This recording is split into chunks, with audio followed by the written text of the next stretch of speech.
Pongan sus Biblias, por favor, en Génesis capítulo 32.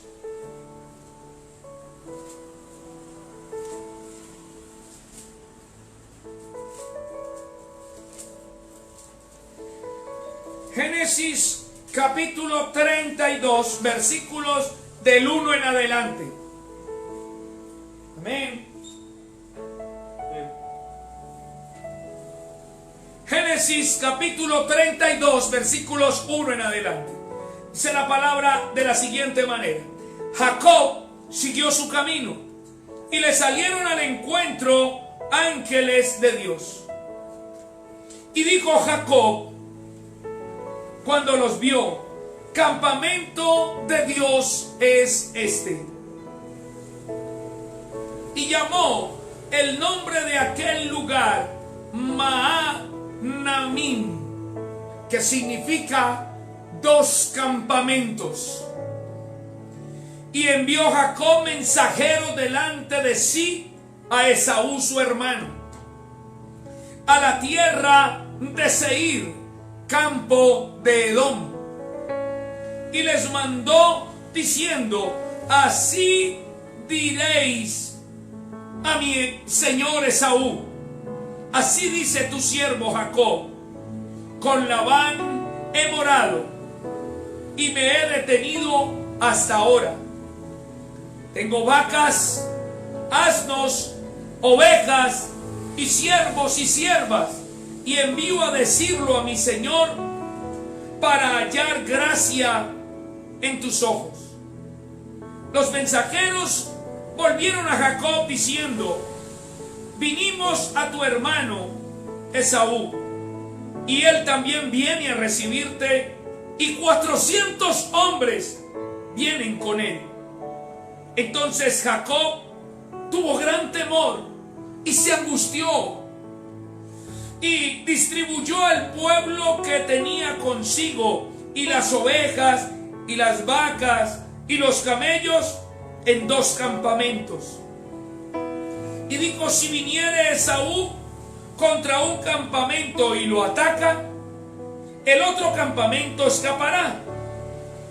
Y dijo Jacob: Dios de mi padre Abraham y Dios de mi padre Isaac, Dios que me dijiste: vuélvete a tu tierra y a tu parentela, y yo te haré bien. Menor soy que todas las misericordias y que toda la verdad que has usado para con tu siervo, pues con mi cayado pasé este Jordán, y ahora estoy sobre dos campamentos. Líbrame ahora de la mano de mi hermano, de la mano de Esaú, porque le temo.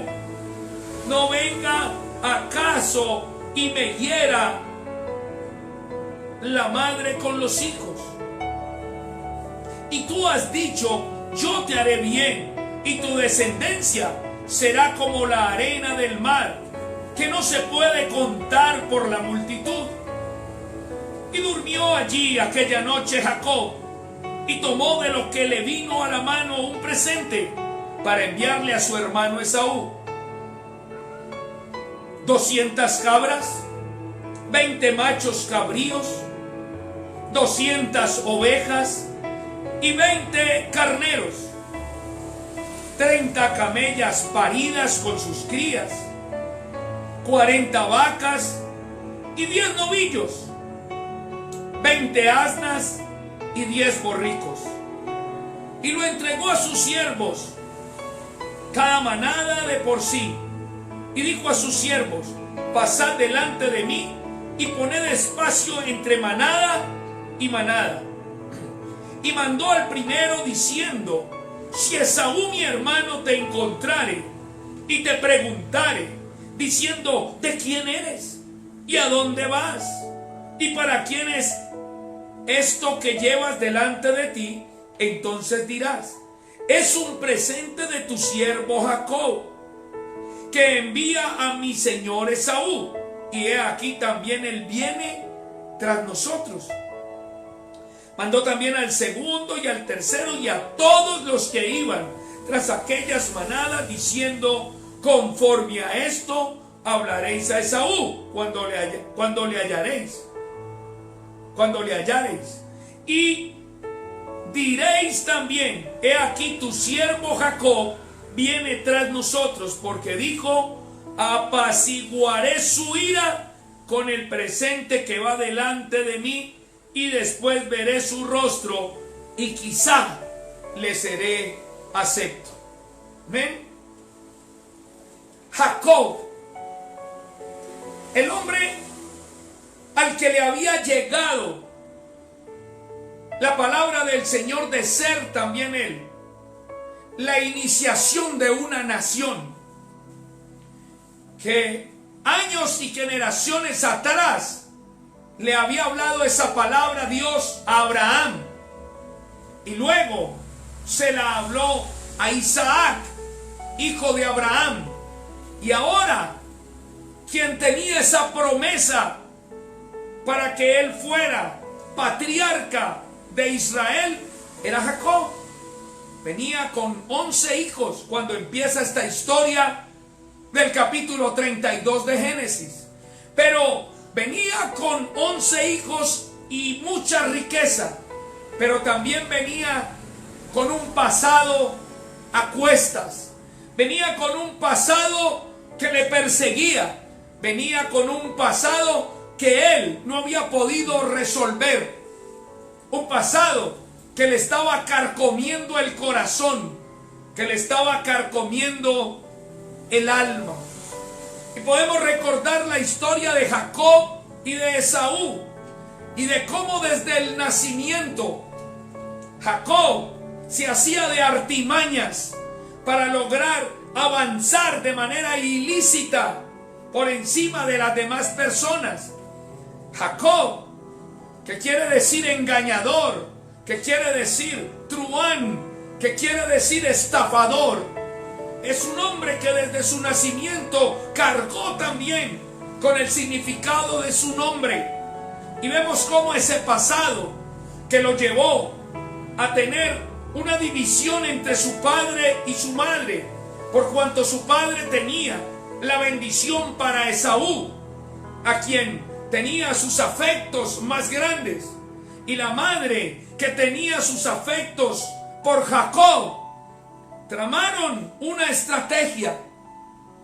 Ellos planearon, la madre de Jacob y Jacob, una estrategia para usurpar la bendición de la primogenitura que le correspondía a Esaú, su hermano. Así es que este hombre era un ladrón también, usurpador, engañador, cuyo plan terminó con esa bendición sobre Jacob, pero también con su autodestierro. Él salió huyendo de la parentela y de la tierra en donde habitaba su padre, su madre y su hermano. Y luego de huir, atravesando el Jordán, encontró allá en la región de Harán a un hombre llamado Labán, que cierto parentesco tenía con él. Y este hombre usó de también artimañas para lograr que él quedara mucho tiempo, por el amor de sus hijas, trabajando para él como un esclavo. Pero como Jacob estaba acostumbrado también a este tipo de trucos, triquiñuelas y artimañas, también Jacob a Labán le jugó ciertas artimañas y tretas. Jacob era un embustero, pero conocía a Dios. Había estado en una atmósfera espiritual, por cuanto su padre Isaac honraba, seguía y servía a Dios Todopoderoso. Conocía desde su infancia qué era un altar. Conocía desde su infancia qué era comunicarse con Dios. Conocía él desde su infancia la historia de su familia. y de cómo Dios había favorecido a Abraham, dándole descendencia, como dicen Hebreos, de un hombre ya casi muerto y de una mujer que ya no tenía su costumbre del ciclo menstrual, estéril por demás, ancianos ambos. Conocía Jacob que Dios era poderoso en gran manera y que Dios era fiel, que Dios había protegido a sus familiares, sus ancestros, de enemigos, de fieras salvajes, de pueblos hostiles. Sin embargo, helo aquí, en el capítulo 32 de Génesis, cuando entiende la voluntad de Dios de que él debe regresar a su tierra y a su parentela, y abandona Harán y emprende el camino de regreso. Pero como les dije, el pasado de Jacob tenía algo por resolver. Claro que Esaú quedó muy enojado por cuanto la doble bendición y la doble porción de la herencia, todo lo que significaba la primogenitura, había sido entregado ante un vil engaño a causa de su debilidad. Jacob era culpable. Esaú no se sabía qué actitud tendría después de tantos años, pero la sangre llamaba a Jacob, la parentela llamaba a Jacob, la espiritualidad aprendida de su padre llamaba a Jacob, y emprendió el camino de regreso. Un hombre conocedor de Dios.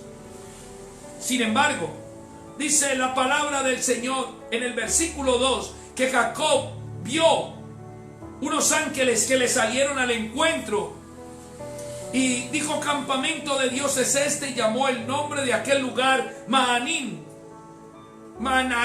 que significa dos campamentos. Pero no son los dos campamentos que él planeó tener más adelante. Aquí se trata de dos campamentos, una realidad compuesta de dos partes. Un campamento que era donde estaba Jacob, con su pueblo, con sus pertenencias, con sus familiares, con su descendencia, y el campamento de Dios. Y es lo mismo para cada creyente en el mundo entero, tiempos y tiempos de tiempos. Nosotros nos encontramos ante una realidad compuesta. Siempre encontramos dificultades, adversidades en nuestro camino. Encontramos victorias, encontramos alegrías, pero también amarguras, también tribulaciones. Es una realidad que no podemos discutir. Es una realidad que enfrentamos en este cuadrante terrenal. Pero hay una verdad que vive el cristiano, y es una realidad espiritual, en donde nosotros aprendemos a vivir por la fe, a confiar en la palabra de Dios. Bienaventurados los que creerán sin ver, dijo Jesús. Y recuerden que este planeta y las constelaciones se hizo de aquello que no se veía. Todo esto es una obra de fe. Por eso hoy nos extraña cuando leemos en el capítulo 32 que aún viendo Jacob que salieron a su encuentro ángeles, que aún él mismo evidencia versículos más adelante lo que Dios le había dicho y lo que le había prometido. Cuando una persona, sea creyente o no, le llega el temor, esa persona afecta con dejar que el temor se apodere de ellos varios aspectos de su vida.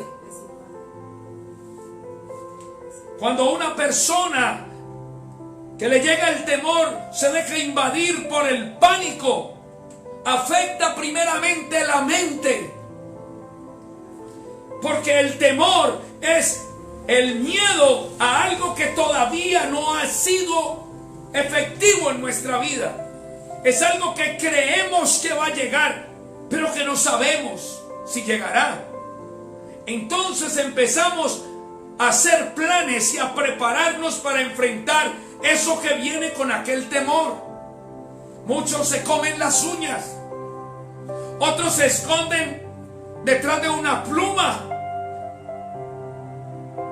El temor obliga a las personas a tomar medidas, y cuando este temor se convierte en pánico, son medidas desesperadas, y entonces actúan locamente.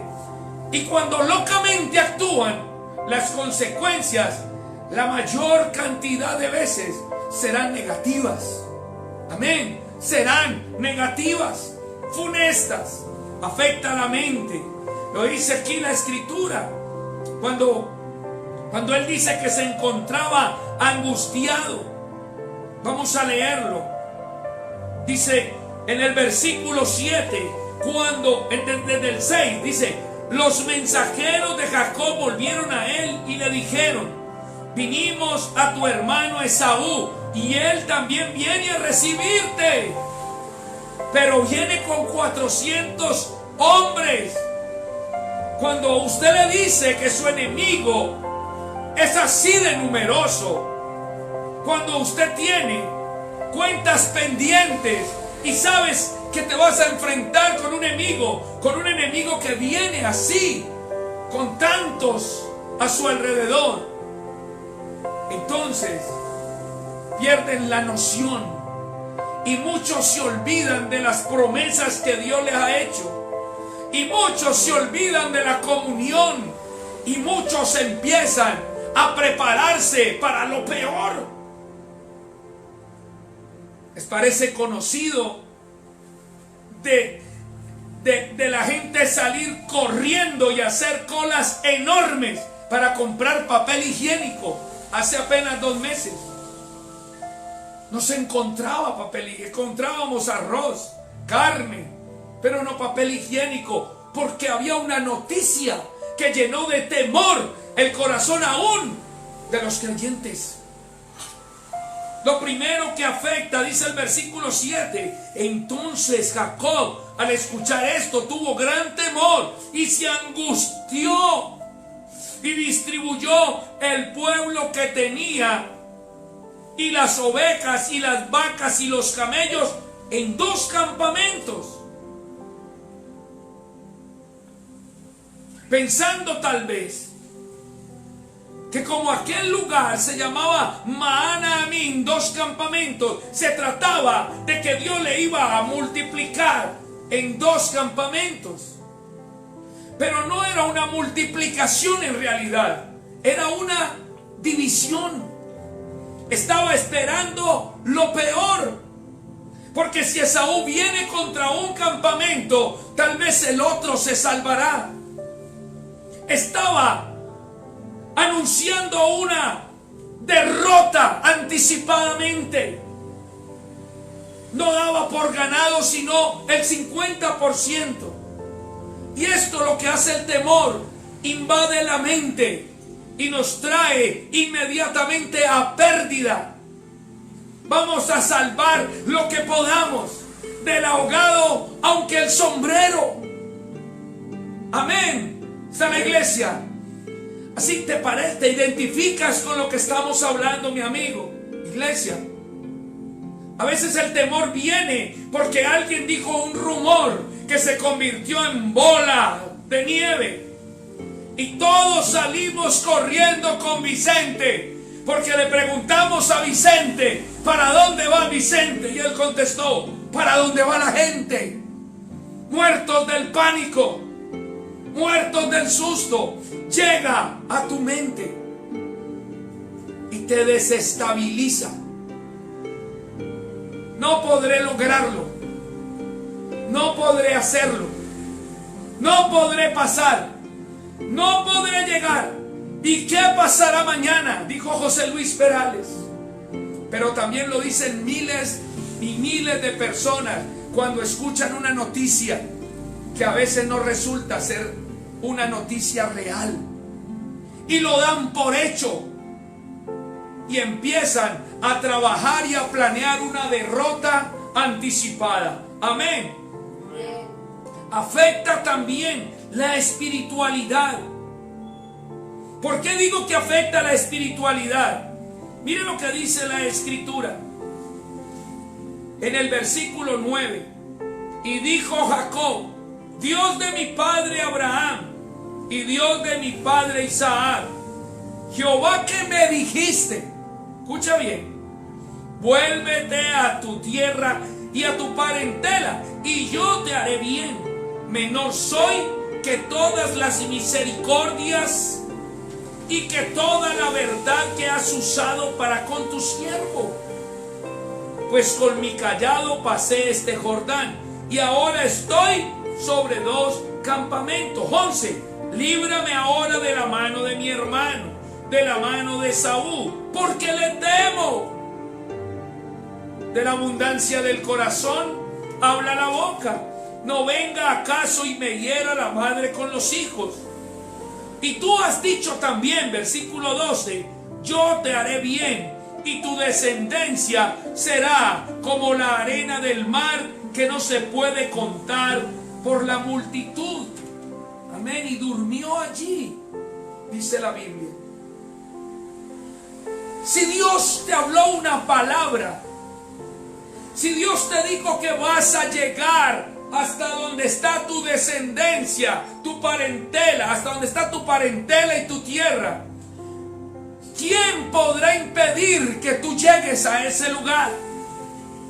Si Dios conmigo, ¿quién contra mí? Pero los cristianos lo dicen y se convirtió en una frase de cajón, porque lo decimos mas no lo creemos. Si Dios conmigo, ¿quién contra mí? Si nosotros decimos que en la palabra se nos promete ser cabeza y no cola, estar arriba y no abajo, ¿por qué esperamos que alguien nos diga que tenemos el regalo del liderazgo cuando ya Dios nos lo ha dicho? Porque tenemos que esperar confirmaciones tras confirmaciones cuando la palabra del Señor ya ha sido clara y ha hablado a tu corazón.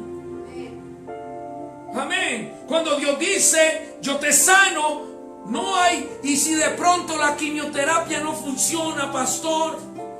Si Dios dice yo te voy a levantar, y si de pronto yo me levanto y voy al primer hueco que pase, pastor, entonces no es un acto de fe. No estamos creyendo la palabra. Estamos caminando en nuestros propios planes. Porque lo que yo veo aquí en estos versos 9, 10, 11 y 12 y aún el 13 es a un hombre que conoce de Dios, pero que al primer asomo de peligro, al primer rumor de tragedia, se llena de pánico y afecta su mente y lo invade y toma una decisión apresurada, dividiendo su familia, sus posesiones, sus siervos, anunciando con sus labios todo el temor que estaba contenido en su corazón y declarando una derrota anticipada. Es un hombre de fe que está allí siendo turbado completamente en su mente, llevándolo a la angustia, a la desesperación, cuando es de esperanza precisamente de lo que se llena la gente de fe. Porque nosotros vivimos y creemos que las palabras del Señor se cumplirán, así sean dichas en esperanza contra esperanza, así sea imposible, porque lo que es imposible para los hombres es posible para Dios. Porque lo que es difícil para el ser humano no es difícil para el Señor. Pues la Biblia dice en el libro de Jeremías: ¿habrá algo difícil para mí? No hay nada difícil para Dios. Ni la situación más terrible, ni la condena más larga, ni la enfermedad más terrible. ¿Y si la penicilina se pasó, pastor? ¿Y si se me vence Comeva? Y por sus llagas fuimos todos curados. Y Dios es fiel. No dice mentira. Tampoco se arrepiente de lo que ha dicho.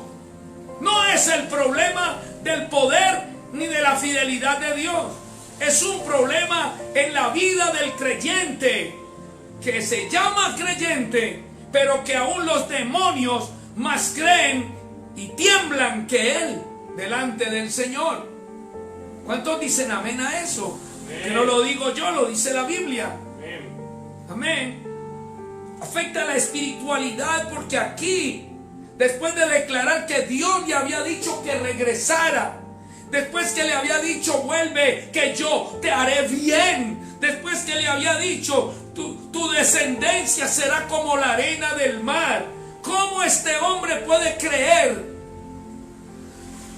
que el mismo Dios que le prometió estas cosas lo va a llevar a un lugar para que sean exterminados? Así que había un conflicto ya de carácter espiritual. El temor es contrario a la confianza en Dios. El temor lleva a la angustia, y la angustia lleva a la incredulidad, a la falta de fe. Porque cuando hacemos un plan y luego oramos, como hizo aquí Jacob, estamos diciendo: Señor, santifica y bendice mi plan, en lugar de mirar cómo Dios se encarga por completo de tu situación y de tu circunstancia. Así es. Cuando nosotros presentamos nuestro diseño, lo planeamos con nuestro intelecto, capacidad o experiencia, y luego se lo presentamos a Dios para que Dios lo bendiga o lo santifique. Nosotros de antemano estamos diciendo que de todas maneras lo vamos a hacer como nosotros queremos hacerlo. Y allí fallamos, porque eso demuestra que todavía, iglesia, no estamos preparados para ver cómo Dios obra con poder y gloria en nuestra vida, en nuestra congregación, en nuestra familia, en nuestro barrio, en nuestra vereda, en nuestra nación. Solo cuando entregamos completamente nuestros problemas, dificultades e incapacidades al Señor, es cuando nosotros podremos tener la seguridad de estar preparados para ver cómo Dios actúa a tu favor con todo su poderío. Amén. Amén. Gloria al Señor. Pensé que se emocionarían más, porque nosotros necesitamos entregar por completo toda situación delante de Dios. Parece que hoy es el complemento de ese glorioso Salmo 84 y de cómo Dios nos habló en ese martes pasado, de cómo nosotros tenemos que abrir nuestra puerta de la fe totalmente para esperar y ver cómo Dios mismo se encarga de nuestra situación. ¿Cuándo lo hará? Cuando nos apoyemos totalmente en Dios. ¿Qué quería él? ¿Un permiso acaso? ¿Qué más quería él? ¿Acaso su bendición? ¿Su santificación a su plan? Ya lo había hecho, luego oró. Dime cuántas veces has actuado y luego vienes y oras. ¿Cuántas veces ya tienes el diseño, el plan, y voy y lo hago de esta manera, y luego, Señor, que como lo voy a hacer sea? Y luego los resultados no son los que esperamos, y todavía decimos: Señor, ¿y dónde estabas tú? Pues lo mismo dice él: ¿y dónde estabas tú cuando hiciste el plan? ¿Por qué no me preguntas antes de hacer el plan? Amén, amén. Afecta también la unidad familiar. ¿Cómo no va a afectar el temor la unidad familiar si este hombre dividió en dos campamentos, pensando que de los dos solamente le quedaría uno? Así se confunde nuestra casa, nuestra familia. Hay bandos en tu casa o en la mía. Se dividió en dos secciones tu casa. Tu posición y la posición de Dios. La posición de tu esposa y la posición de Dios. Algunos de tu casa tienen una posición, un plan, una forma de trabajar, y tú tienes otra de acuerdo a Dios. Dos campamentos no son el símbolo de la multiplicación. Cuando el temor llega a la vida del ser humano, dos campamentos tipifican división y sustracción. Ahora no tiene el 100% en su mente y en su corazón, y con la declaración que hizo y con la fe que le puso, ya solamente tenía el 50%. Una derrota anticipada, sin ir a la batalla. Lo que es peor, sin saber si había una batalla, porque solamente eso es el temor. La Biblia dice que en el perfecto amor no hay temor, y que el temor es echado fuera por el amor de Dios, porque el temor, dice la Biblia, trae en sí mismo castigo, y el castigo que tiene el temor es que tú vas a actuar desesperada y angustiadamente y no vas a buscar a Dios.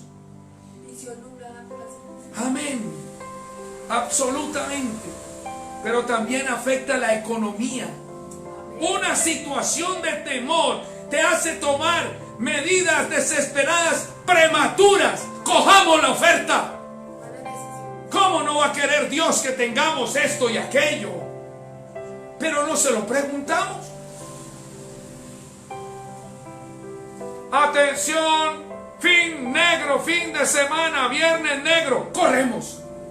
Y cuando venimos y encontramos socavada nuestra economía, decimos: por Dios, ese era el mismo precio que tenía antes de la oferta y no lo pude ver. Cuando nosotros decidimos, producto del temor o producto de la presión social, casi siempre tomamos malas decisiones. Aquí este hombre dice que le envió 200 cabras, 20 machos, 200 ovejas, 20 carneros, 30 camellas, sus crías, 40 vacas, 10 novillos, 20 asnas y 10 borricos.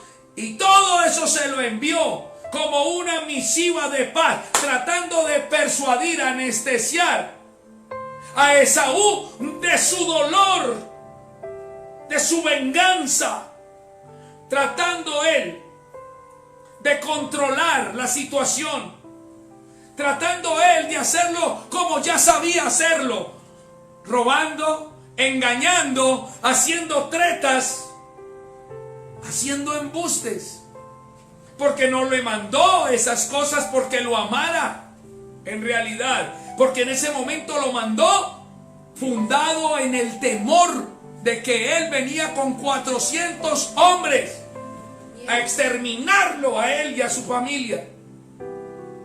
Pero en realidad no lo sabía, solo lo creyó. Fue un rumor. Se le olvidó la palabra del Señor, donde dice la Escritura: y no tendrás temor de malas noticias. Muchos en este tiempo, hijos de Dios, están angustiados. Por Dios, por su ducha no sale agua, sale alcohol. No hay ya media buena en la casa, todas se convirtieron tapabocas y andan como un astronauta. Y no estoy diciendo que no lo haga, solamente estoy diciendo: antes confiemos en el Señor. Antes, ninguna de las plagas que irá al mundo vendrá a la tienda del justo. Antes, los dinteles de nuestra habitación están distinguidos con la sangre del Cordero. Antes, nuestras toldas simbolizan aquella tierra de Gosén, a donde ninguna de las plagas que mandó Dios como juicio a Egipto tocaron a la gente de Israel. Se nos olvida que tenemos un Dios que ha prometido victoria y victoria. Salmo 84, irán de poder en poder. Aleluya. ¿Qué hago? Corro. Buscando la vacuna. Cuando la vacuna la tiene dentro de él, se llama Espíritu Santo, palabra de Dios, presencia del Altísimo, declaración de fe. Amén. Gloria al Señor. Entonces este hombre envió todo eso y no sabía si le iba a dar resultado o no. Se gastó todo esto él de una manera loca, tratando de arreglar las cosas de acuerdo a lo que él ya sabía cómo arreglar. Él ya sabía cómo hacer estos trucos, tratando allí de influenciar, de manipular la situación. Pero qué bueno cuando el que viene a Cristo se entera de que aquí no se trata de buscar cómo controlar a otros, sino de esperar el control de Dios a la vida misma de nosotros. Porque solo cuando Dios tiene el control es cuando nosotros empezamos a vivir la verdadera vida abundante que Dios ha prometido. Orar a Dios para de todas maneras hacerlo como ya lo habíamos pensado o como ya lo hemos hecho antes. No sé, tal vez parece religión. ¿Qué parece eso? Que tenemos a Dios como un fetiche supersticioso. O sea, si tenemos un Dios todopoderoso y lo confesamos y lo proclamamos y lo anunciamos, ¿por qué no le creemos entonces su palabra? Tal vez en nuestro corazón Dios no sea tan poderoso como lo dicen nuestros labios. Tal vez nuestra alabanza y nuestra fe solamente sean de labios hacia afuera. Pero yo te digo algo, que una noche en una habitación del peor de los hoteles de esta ciudad, me encontraba a punto de suicidarme y recordé la palabra del Señor cuando había anunciado transformación y libertad, y le dije: si en realidad eres tan poderoso como dice tu palabra, enséñame lo que es el significado de libertad. Porque era un esclavo de las drogas, porque no podía vivir sin ellas. Pero ese día, a punto de terminar con esa miseria, lo que hizo Dios fue mostrar su gran poder ante esa poquita de fe que le enseñé.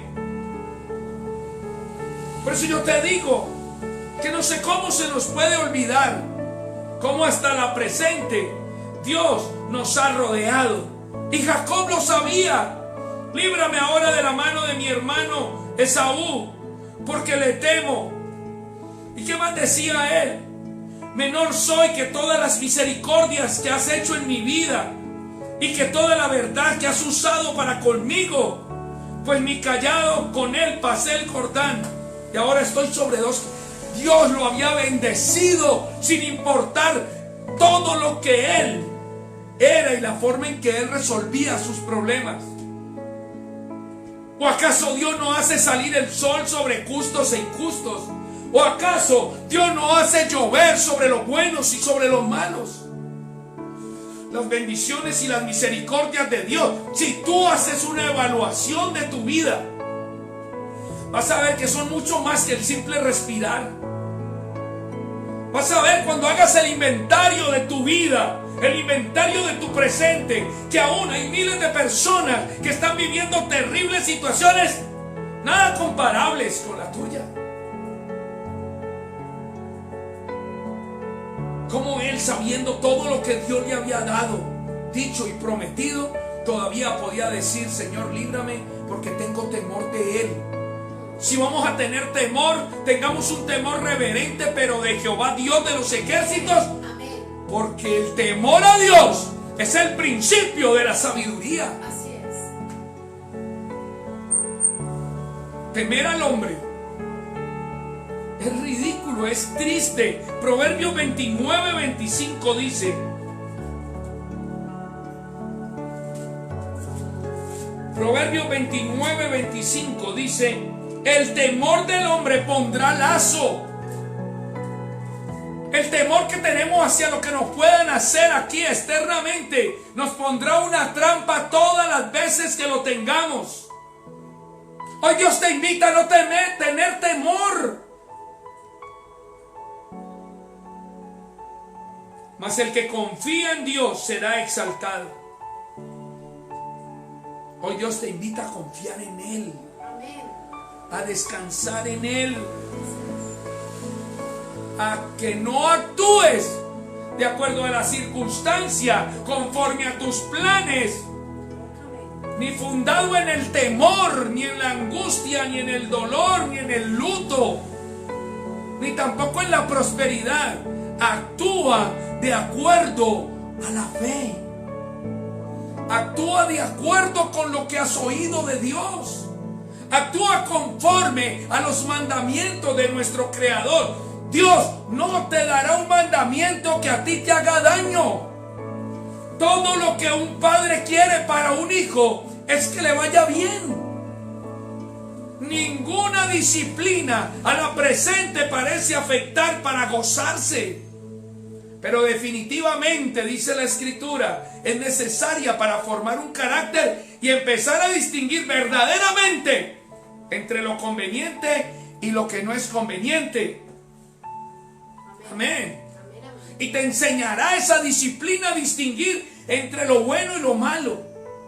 Aprenderás que todo está disponible, pero que no todo nos conviene. Aprenderás que la voluntad de Dios a veces será contraria a la nuestra, pero que definitivamente es buena, agradable y perfecta. Amén. Y será la fe el combustible del cumplimiento de las palabras de Dios a tu vida. No puedes esperar que Dios cumpla lo que te prometió si tú tienes duda de esa promesa. Y más, si tienes duda de aquel que la prometió. Porque aquel que se acerca a Dios, dice la Biblia, debe tener seguridad de que Dios existe y es fiel. Amén. Vamos a leer el Salmo 112.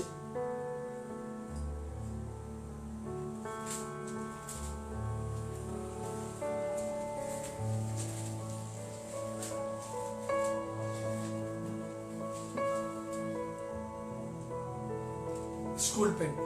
Salmo 112.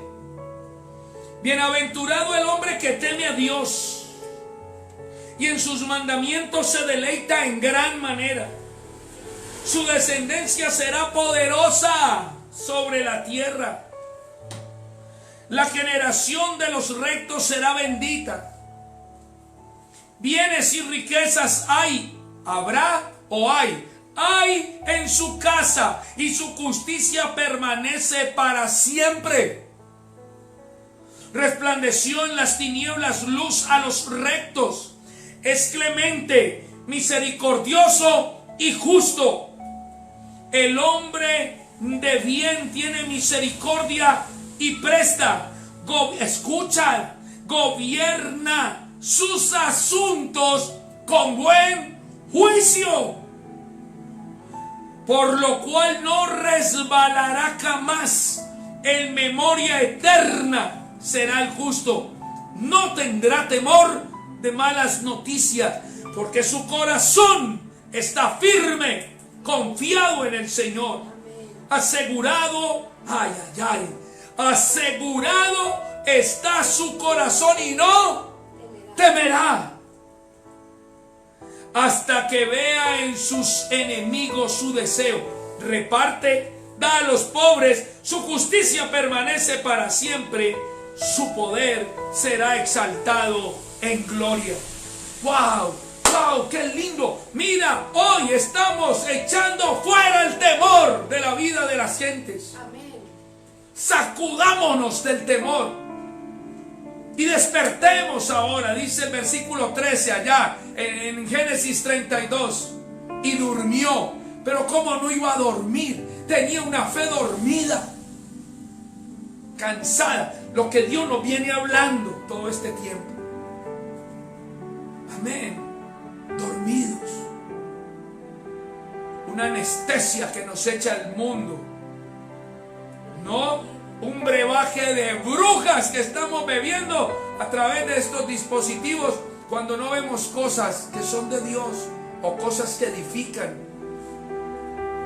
Un adormecimiento que nos deja sin esperanza alguna.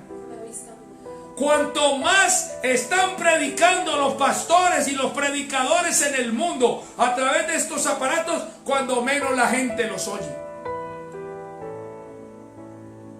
No porque muchos estemos predicando a través de Facebook, YouTube, Zoom, Instagram. No creo. Muchos estamos predicando. No quiere decir que muchos están oyendo tampoco. Hay más cosas. Aunque vean 1000 veces noticias del COVID-19, van a preferir ver noticias del COVID-19, peleas entre policías y personas.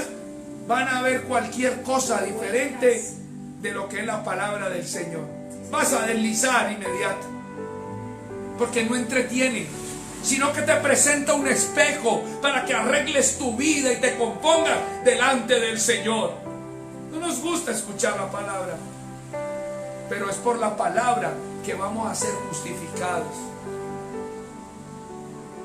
Escudriñad las Escrituras, Juan 5:39, porque en ella hallaréis salvación, porque las Escrituras son las que dan testimonio de Jesús. Si no lees Biblia, si no oyes Biblia, si no te interesa la Biblia, tampoco te interesa tu vida, ni la vida de tus descendientes. Porque ciertamente entrarán en condenación. El que tiene oídos para oír, que oiga hoy la palabra. Amén. Leamos Génesis capítulo 34, 33. Terminamos.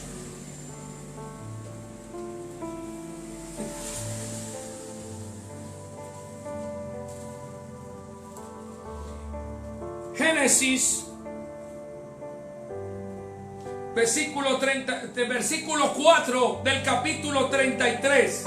Génesis 33, 4 dice: pero Esaú corrió a su encuentro y le abrazó y se echó sobre su cuello y le besó y lloraron. Génesis 33, versículo 4. Pero Esaú corrió a su encuentro y le abrazó y se echó sobre su cuello y le besó y lloraron. La noticia es que conforme Dios le había prometido a Jacob todas esas cosas que él sabía, ya Dios había puesto un corazón perdonador en Esaú. En otras palabras, ya Esaú había perdonado mucho tiempo atrás a Jacob. No era necesario angustiarse, no era necesario planear, no era necesario desbaratar la familia, no era necesario gastarse su fortuna. Ya Dios lo había resuelto. Ya Dios había actuado. El pasado trae culpa a nuestra memoria y pone en entredicho nuestra confianza para con Dios y pone en entredicho nuestra dignidad para con nuestro prójimo. Pero cuando tememos a Dios, dice la Escritura, cuando tememos a Dios, Proverbios capítulo 3, dice que tendremos buena opinión delante de Dios y delante de los hombres.